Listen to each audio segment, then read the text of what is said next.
Друзі, у нас закінчилася бровекта. Все, останні 2 коробочки я роздала тваринам, котрим по графіку треба було повторити. У мене ще більше сотні тварин, котрим повинна повторити бровекту. У мене 243 дорослі собаки, які кожні 3 місяці отримують бровекту. Обробити всіх в один час і потім повторити в один час – це просто неможливо. Це нема таких коштів.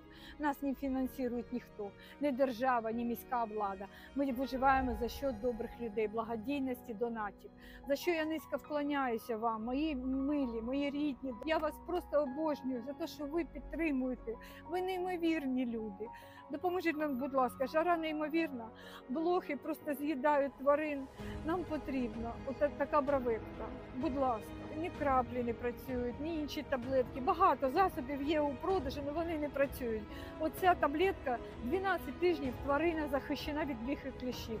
Це вже проверено часом, це вже досвід. Будь ласка, я дуже прошу, допоможіть Кременчуцьким хвостикам.